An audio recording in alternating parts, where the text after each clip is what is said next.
on USA Today.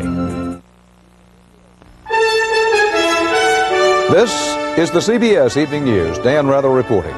Good evening. The United States today made its first official contact with the Palestine Liberation Organization. The United States ambassador in Tunisia telephoned PLO headquarters and asked for a meeting. At the same time, President Reagan, Vice President Bush, and their aides were trying to accentuate the positive, including trying to assure Israel that its security is not, in their opinion, endangered by this sudden shift in U.S. policy, the decision to talk with the PLO. From Israel, Bob Simon begins our report. U.S. Ambassador Pickering tried to calm Israeli anxieties this morning, telling Prime Minister Shamir and Foreign Minister Perez that Washington remains fully committed to Israel's security and will be carefully monitoring the PLO's behavior. But words could not change the fact that Israel's best friend and worst enemy were about to get together. What's wrong is that the PLO, in our judgment, remains what it used to be. If Camp David 10 years ago was a dream come true, yesterday's watershed was a rude awakening. The son of the man who made peace with Egypt said he felt bitter and betrayed. I think it's a dead alley. I hope it will pass. Otherwise, all of us are in big trouble. But at least one participant at Camp David thought this was equally important and equally promising. We've been rejecting every possibility. And the no policy will have to change now. If not, then we won't have the neighboring countries around us against us. We'll have almost the whole world against us. In the occupied territories today, there was fierce jubilation. People knew that this trajectory of international diplomacy began with their stones in Gaza 1 year ago. In Nablus, where the uprising has been ferocious, there was a new mood in those narrow streets. We are very optimistic here that the future now is promising. In Jerusalem, where paramilitary police have been battling Palestinians all week, leaders said the uprising is far from over. Is this the end of the Intifada? On the contrary, this is the process of the Intifada. This is the endorsement of the political program of the Intifada. This is sort of boosting and encouraging the Intifada to continue. Prime Minister Shamir is appealing tonight to leaders of the opposition Labour Party to join him in a broad coalition. The objective would be to prevent further erosion of Israel's position. The weapon, a peace initiative offering the Palestinians elections and some form of autonomy in the occupied territories, but not an independent state. Bob Simon, CBS News, Tel Aviv.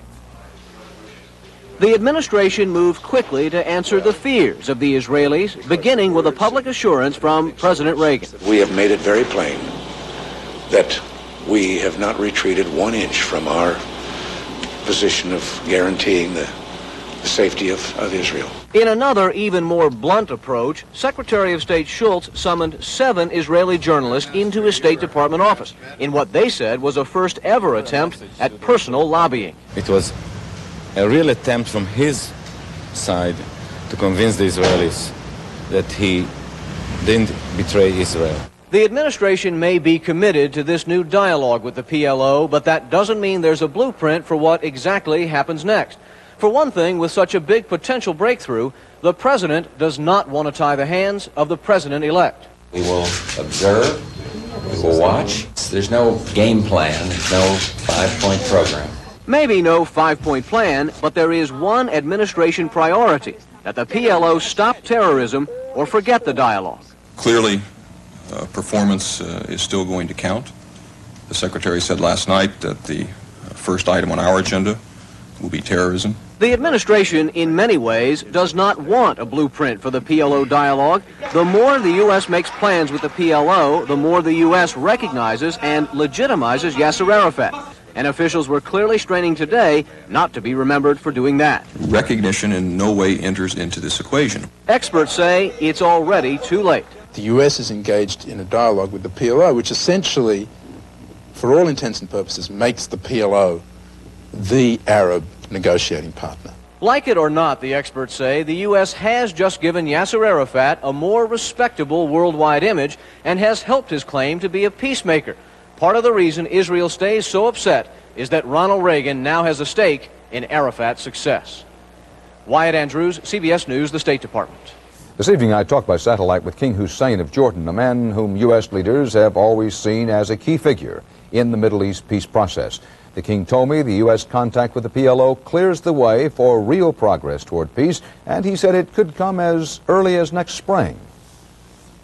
I am extremely happy, sir, and extremely encouraged and hopeful that this is a turning point towards resolving the most volatile problem threatening regional peace in this area and certainly world peace. In your opinion, what is the single most important thing for Americans to understand about what's happened in the last 24 to 48 hours? I believe that they should understand that the Palestinians and their representatives have opted for peace and showed their readiness to contribute their utmost for the attainment of a permanent, lasting peace in this area based on justice. Secretary Shultz and President Reagan, particularly President Reagan, placed heavy emphasis on Yasser Arafat renouncing terrorism. Question, can Arafat deliver on that promise? It's one thing to say we renounce terrorism. It's another to keep terrorist acts from happening. Can he deliver on that? I believe neither the Israelis nor the Palestinians nor anyone in this world can absolutely guarantee that no extremists from whichever side might try to damage what has been achieved or destroy the chances for progress towards peace. But I know Arafat to be a man who's determined to stand by his word to the best of his ability, and that's good enough for me. Many Arabs and some Jews in the United States support the Reagan-Bush administration's change of policy toward the PLO. But some on both sides were still wary. With that part of the story, CBS News correspondent Richard Schlesinger. Richard? Dan, today spokesmen for major Jewish organizations are still issuing demands to Arafat.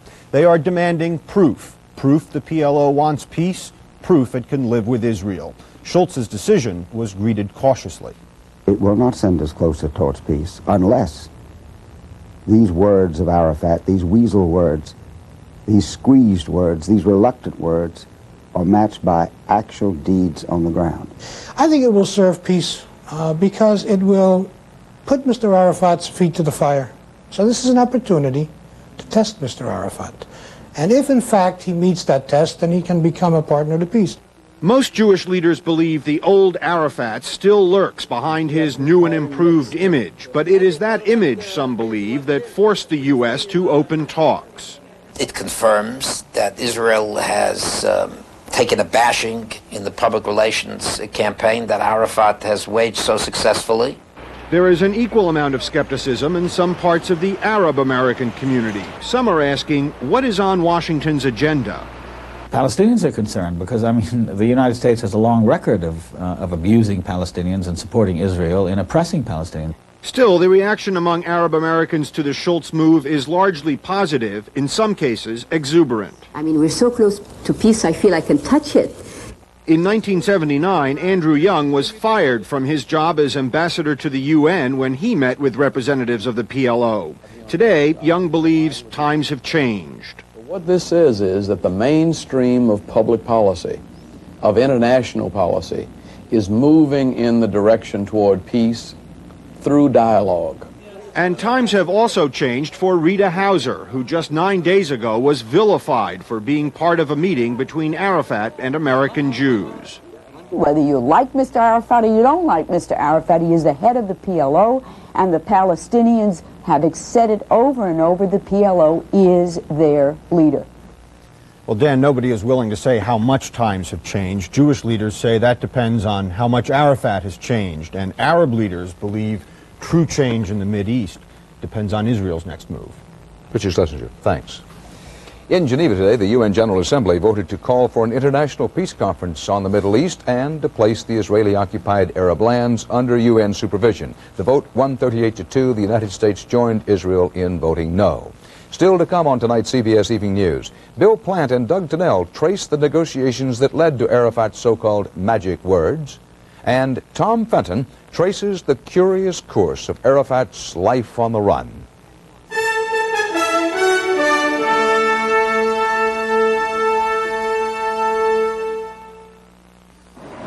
Are you okay, Dad? Her doctor said it's heartburn. Heartburn and high blood pressure. Wants him to cut out salt. Well, you better do it. He will. Don't worry. If you're one of millions of heartburn sufferers and also have to cut out salt, cut it out of your antacid too. Riopan Plus 2 is sodium-free, and it starts neutralizing stomach acid in 10 seconds. Dessert? Well, you're sure feeling better, Dad. For heartburn and indigestion, Riopan Plus 2, sodium-free, and it works fast. It's a Radio Shack Merry Christmas. The Tandy 1000HX computer is a great family gift. It was sale priced at only $4.99. And with this color monitor, the system was still less than $7.99. It's IBM PC compatible and comes with easy-to-use desk-made software. So the kids can do homework, and we can play Christmas music. And the $200 savings helps me balance our budget. Save $200 on the Tandy 1000HX, only $4.99 with software. Complete system less than $7.99. Only at Radio Shack. How fast does Dristan nasal spray start to work? Faster than Dolly can pick up a $5 tip. Dristan works fast to relieve nasal congestion, even sinus pressure. For relief, faster than a frog on a hot rock. Try Dristan nasal spray. It's faster than... That'll be a charge. We interrupt this purchase for a reminder. The Discover card actually pays you cash back for every charge. That's a great idea. Don't forget, Santa. It pays to Discover. The announcement in Washington last night that the United States would begin talking directly with the Palestine Liberation Organization followed an intense round of negotiations in which the two sides talked to each other through intermediaries. CBS News correspondents Bill Plant in Washington and Doug Tennell in Geneva have prepared a chronology of how the deal was done. First word that PLO leader Yasser Arafat was ready to talk, despite the fact that the U.S. had refused him a visa, came 2 weeks ago in a message from Sweden. It asked the administration what language, what words it would take from Arafat to meet the U.S. conditions. The response from Washington the next day, immediate, a clear indication that the administration wanted action after years of frustration in the Middle East. Yasser Arafat and his senior advisors were in Stockholm, Sweden on the 6th of December with a counter-proposal for the so-called magic words the chairman of the PLO would have to say in order to open a dialogue with the U.S. government. The PLO's text hit all three key points, but it was fuzzy on the recognition of Israel's right to exist and on renouncing terrorism. The Swedes sent the text to Washington anyway. December 7th, Arafat approved of, but he did not sign, a joint statement on PLO aims with a group of visiting American Jews in Stockholm. There's still a considerable distance to go. 2 days after expressing public dissatisfaction with Arafat's first statement in Sweden, the U.S. received from the Swedes proposed language for the PLO leader's speech to the UN General Assembly. On Monday, December 12th, the U.S. sent another written response outlining exactly what the PLO leader had to say in his UN speech to trigger an immediate dialogue. Israel was notified the same day. Yasser Arafat enters the assembly hall at UN headquarters in Geneva with an almost triumphant smile. It is an extraordinary tightrope act. Hardliners in the PLO could break ranks with Arafat's mainstream if he goes too far. The magic words are sprinkled throughout the lengthy, flowery speech. And in the end, his closest advisors say Arafat is convinced he has pulled it off, held the radicals, and satisfied the American demands. From Washington, an almost immediate reaction. Arafat's speech hadn't gone far enough. To the extent people expected that it would come face-to-face with the conditions needed for a U.S.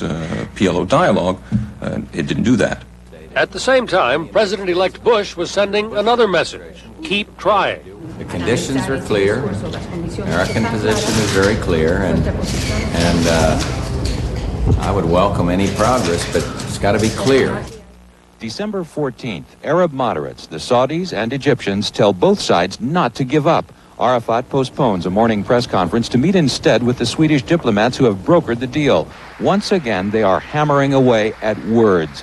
Then, late in the day in Geneva, Arafat meets the press and restates the PLO's positions publicly, succinctly. We totally and absolutely renounce all forms of terrorism. Afterwards, Arafat appears relieved, almost lighthearted, perhaps having sensed that this time the chairman of the PLO had finally achieved a breakthrough. Enough is enough. At the State Department, analysts spent the early afternoon poring over the new Arafat statement. By 4 o'clock, the Secretary of State was satisfied. He called National Security Advisor Colin Powell to say that the PLO language now appeared to meet U.S. conditions for a dialogue. Powell first briefed the Vice President, then the President. And at 5:12 yesterday afternoon, Mr. Reagan made his decision and told George Shultz to announce it. The United States is prepared for a substantive dialogue with PLO representatives. And in fact, administration sources are saying that it was George Shultz, his time as Secretary of State now running out, who was indeed the driving force behind all of this. Dan? Bill and Doug Tennell, is this seen as a big, major breakthrough? Dan, for the PLO officials I saw around Geneva today, there was very little jubilation. All of them were saying this is just a first step. Some of them even said it isn't nearly enough. We've got to continue. They all seem to realize how narrow this opening is, how limited these contacts are, at least at this stage, and none of them have any great hopes, although they are somewhat hopeful it'll lead to something bigger and broader. Dan, administration officials are very anxious to regard this as only a beginning. It's a breakthrough, yes, but just the beginning of talks. They emphasize here that they are not recognizing a Palestinian state. They are not negotiating with the PLO. They've just begun to talk. Dan? Bill and Doug Tennell, thank you. An American relief team was getting ready to return from Soviet Armenia today as hopes faded for any more earthquake survivors. The U.S. team rescued several people when it first arrived, but gave up hope after temperatures dropped below freezing this week. The death toll is still estimated officially at 55,000 dead, with 500,000 homeless. Thousands of women and children have been evacuated, and Soviet authorities are now asking everyone to leave the worst-hit areas.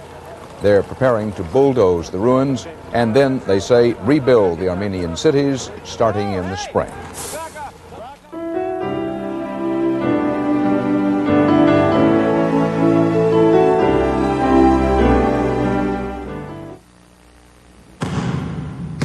Over the years, Wheaties has always been the breakfast of champions, because we've always stood for the best, with what we put inside the box and who we put outside. Today we welcome our newest champion.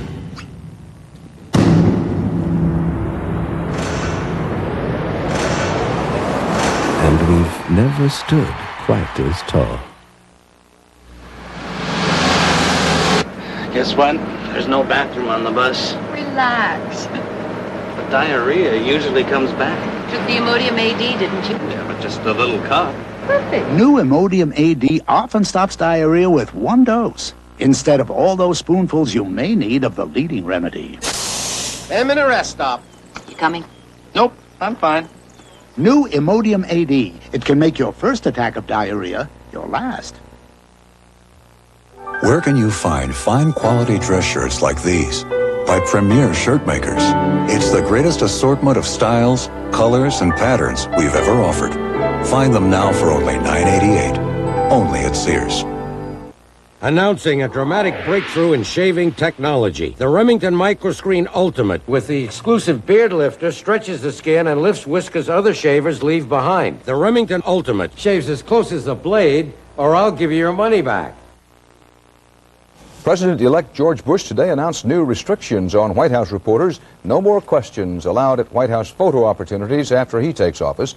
CBS News National Affairs correspondent Leslie Stahl reports this comes amid increasing indications that Mr. Bush is so angry over published reports leaking word of his cabinet appointments that he reportedly may have canceled the official announcement of one today. George Bush continues to be incensed over news leaks, so obsessed, say his aides, that he has been inclined to change plans and become more secretive because of them. In fact, just this morning, say the sources, a story in the Washington Post that Mr. Bush was about to name 2 blacks to his cabinet infuriated him to the point where he said in anger that he wouldn't make any cabinet announcements today at all, even though Chicago transit official Samuel Skinner had been informed that he would be named Transportation Secretary today. But the Post story surfaced yesterday not through a leak, but at a public briefing by his chief of staff. We are not having difficulty finding qualified black candidates for these positions, and we are evaluating and looking at more than one or two, in fact. In the story, longtime Bush friend Dr. Lewis Sullivan was described as the leading candidate for Health and Human Services. Retired General Julius Becton, top contender for the Veterans Administration. Mr. Bush was asked about it today. Don't believe all the rumors that float around. Just wait to have an announcement. Transition sources say Mr. Bush has expressed his rage over news leaks for years, and that's why he asked his transition team to sign a no-leaks secrecy pledge. Some Bush aides say they worry because past presidents who became obsessed with leaks got themselves into trouble, including President Reagan, who wanted to give even his Secretary of State a lie detector test. Leslie Stahl, CBS News, Washington. What about today's leak that Jack Kemp is going to be the new Secretary of Housing and Urban Development? Nobody will say. Familiar scene, final time. President Reagan and First Lady Nancy Reagan stepped out on the White House portico this evening for the switching on of the national Christmas tree, the last tree lighting ceremony of the Reagan presidency.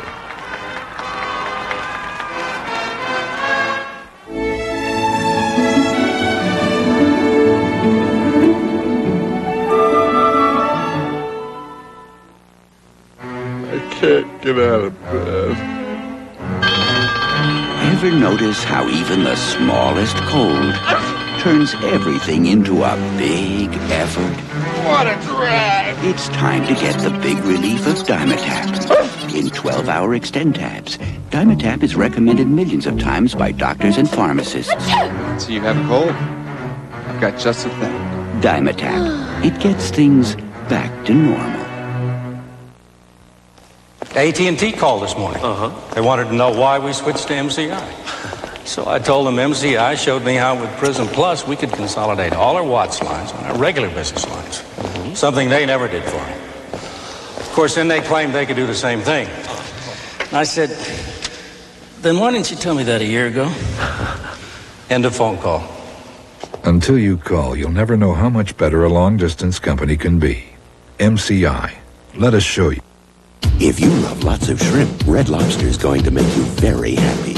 Introducing the Shrimp Spectacular Platter, just $7.95. 4 ways to love shrimp, all on one plate. Crispy fried, spicy Cajun popcorn, zesty lemon pepper, and announcing our delicious new grilled shrimp. That's our Shrimp Spectacular Platter, just $7.95. Kid shrimp, $1.95. It's spectacular, now at Red Lobster. And for the holidays, call for party platters to go, ready in just 1 hour. The founder of the PTL ministry today said this Christmas time is, quote, basically, to be very, very honest, a sad day for me. He made that comment after he and 3 former aides appeared at a court hearing that followed months of rumors and charges of financial hijinks. Bruce Hall has our report. How y'all doing? Embattled TV evangelist Jim Baker was in federal court today to hear charges he diverted more than $5 million from PTL contributors so he could live a life of luxury. And I am confident that if we can have a fair trial and due process, we will win this case. U.S. Magistrate Paul Taylor lifted Baker's passport, restricted travel to North and South Carolina, and set bond at $50,000. Tammy signed. Jim and Tammy Baker are back to making public appearances, signing Bibles for loyal followers. They have rented a skating rink to hold weekly church services, usually attracting about 300 people. All of us working together have been able to do something on a shoestring. But the Bakers are apparently not living on a shoestring. They are staying in this huge North Carolina mansion and are making plans to return to television. Baker is not the only evangelist having trouble with the government. The Internal Revenue Service has ordered audits at Jerry Falwell's Liberty University, Pat Robertson's CBN Network, and Oral Roberts Ministries. Baker is expected to go to trial in June or July, and his attorney says the case could take up to 6 months. Bruce Hall, CBS News, Charlotte.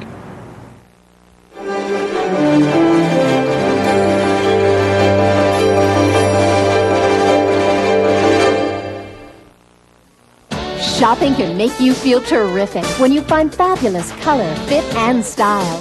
But when you also find the Made in the USA label, you feel even better. It's a great feeling. Made in the USA.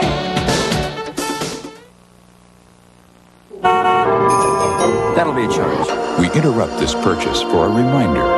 The Discover card actually pays you cash back for every charge. Don't forget Santa. It pays to discover. Hello, darling. My gift philosophy is nothing but the best. In slippers, nothing but wonderful deer foams. They come with ultra cushy foam that makes luxurious love to your feet. And those darlings at Deer Foams are giving away these adorable free teddy bears with every pair of comfort stretch. Remember, give nothing but the best. Deer Foams, darling. You're the one they depend on to see it through. In this world it all counts and they're counting on you. Show that world some style. You've been waiting for this time to come, and you know that time is here. You're living in real time. Seco time. Living in real time. Seco time. Living in real time. However you think of it, approve or disapprove, the United States' decision to talk with the Palestine Liberation Organization came as a triumph for a one-of-a-kind politician, a world figure now who has no country, not even a fixed address, and who more than once has looked to be on the verge of extinction. Tom Fenton profiles the leader of the PLO. Yasser Arafat spent his first day in his new role as a U.S.-inspected and approved statesman visiting Communist Party leader Erich Honecker in East Germany. It has taken Arafat more than 30 years to complete the transformation from terrorist leader to world statesman. In fact, this genial little man with the paunch and the three-day beard has never looked either part. For much of the West and his enemies, he symbolizes hijacking, bombing, and murder. But to 6 million Palestinians, he is George Washington. Our roots is very deep, deep in this land. Like many revolutionaries, Arafat says little about his past. This non-smoking, non-drinking bachelor was born in Cairo or Jerusalem or Gaza, depending on what you read. But he is close to 60 and once owned construction companies in Kuwait that made him independently wealthy. Arafat is the ultimate survivor. In the 1960s, he emerged on the Middle East scene in one of the world's most dangerous roles, professional enemy of Israel. As leader of Al-Fatah commandos and later chairman of the PLO, Arafat has succeeded in staying alive by never sleeping twice in the same bed and always knowing when to leave town. King Hussein kicked him and his guerrillas out of Jordan in 1970. He has twice been driven out of Lebanon by a combination of Israel, Syria, and Palestinian brothers. But he always pops back up again, claiming moral victory. As a politician, he stays on top of one of the world's most unstable organizations by juggling interests and playing to the crowd. His ability to come down firmly on all sides of an issue got him to Geneva this week and then made him almost blow it. As a statesman, Arafat is entering the most hazardous phase of his career. The once unwelcome revolutionary who has survived by dodging assassination may find it much more difficult to dodge the issues now that he is suddenly respectable. Tom Fenton, CBS News, Geneva. And that's tonight's CBS Evening News. Dan Rather, we hope you'll stay tuned for the program 48 Hours. Tonight, 48 Hours Inside the Vatican. That's coming up right here at 8, 7 Central Time. See you then.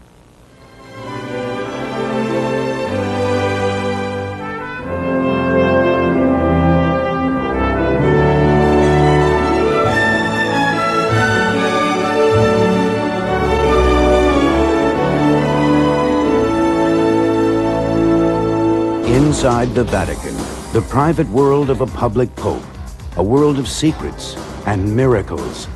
48 Hours tonight. This is